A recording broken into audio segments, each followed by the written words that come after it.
আগুনে ভস্মীভূত পরিবারের পাশে দাঁড়ালেন জেলা সভাধিপতি কাজল শেখ। গত কয়েকদিন আগে দুবরাজপুর ব্লকের পারুলিয়া পঞ্চায়েতের শঙ্করপুর গ্রামের খগেন অঙ্কুরের বাড়িতে ভয়াবহ অগ্নিকাণ্ডের ঘটনা ঘটে।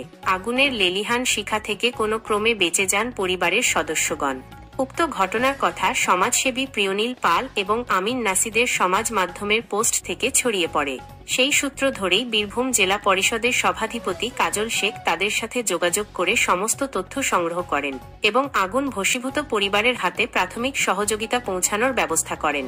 পরবর্তীতে রবিবার জেলা সভাধিপতি কাজল শেখ নিজেই স্থানীয় প্রশাসনিক কর্মকর্তা এবং দলীয় নেতৃত্বদের নিয়ে পরিবারটির সাথে দেখা করতে শঙ্করপুর গ্রামে পৌঁছে যান। আক্রান্ত ব্যক্তিদের প্রাথমিক স্বাস্থ্য পরীক্ষা, ওষুধ থেকে শুরু করে চাল, ডাল এবং আর্থিক সহযোগিতার হাত বাড়িয়ে দেন। সভাধিপতির সাথে উপস্থিত ছিলেন বীরভূম জেলা পরিষদের খাদ্য কর্মাধ্যক্ষ অরুণ চক্রবর্তী, জেলা পরিষদের সদস্য মুনমুন ঘোষ, দুবরাজপুর পঞ্চায়েত সমিতির সহ সভাপতি স্বপন মণ্ডল, সমাজসেবী কৌশিক দে, সুমন পাহাড়ি সহ আরও অনেকে।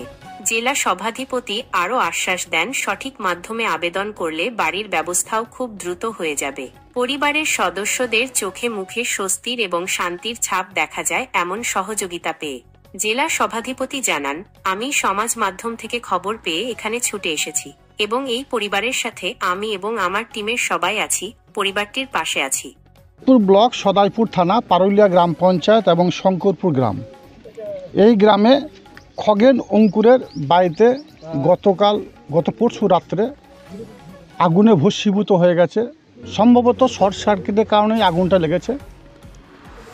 এর বাড়ির যাবতীয় জিনিসপত্র বলতে বাড়ির আসবাবপত্র শুরু করে ভোটার কার্ড, আধার কার্ড, স্কুলের ছেলেমেয়েদের বইপত্র সব কিছু পুরো ভস্মীভূত হয়ে গেছে।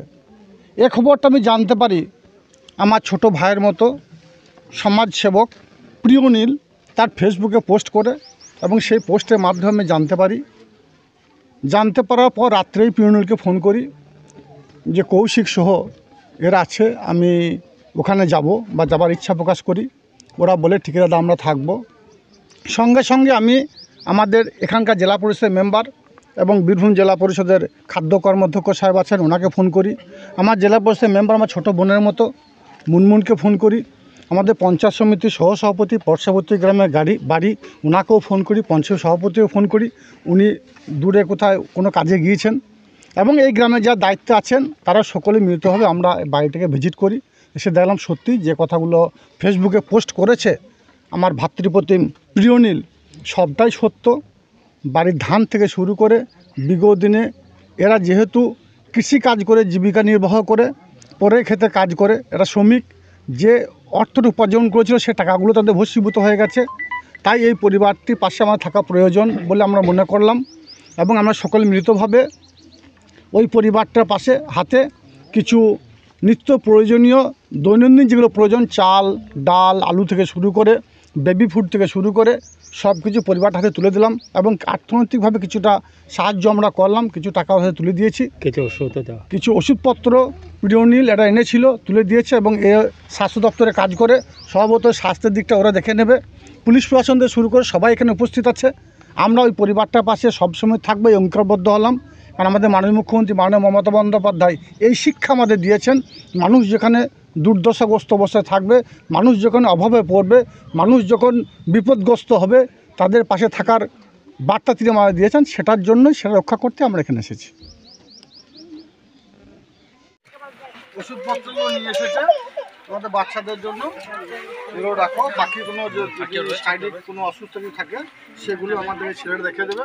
আর ব্যাপারটা যে কালকে আমি বুঝতে পারলাম প্রিয়নীল তোমার ছোটো ভাইয়ের মতো সোশ্যাল মিডিয়ায় এই সোশ্যাল ওয়ার্কার হিসাবে থাকে প্রিয়নীল তো এ ফেসবুকে পোস্ট করেছিল।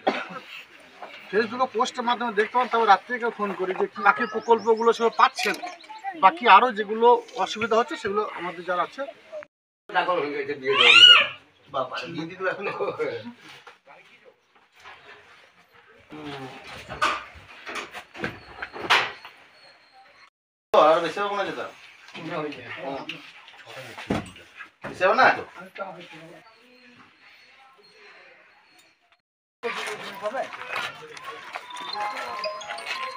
কিছু নয়, পাঁচটা মেয়ে, মেয়েটা পাঁচটা মেয়ে। পুরো দাদা করে আগুন বেরিয়েছে, এই যে পুরো দাদা করে আগুন বেরিয়েছে, এটা দিয়ে আগুন বেরিয়েছে।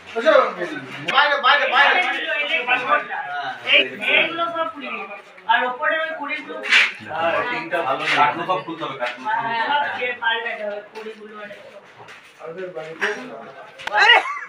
সব ফেলে দিয়ে আইছি গো, দেখ ফেলে দিয়ে সব ফেলে দিয়ে। বীরভূম থেকে শেখ রিয়াজউদ্দিনের রিপোর্ট, বীরভূমি বার্তা।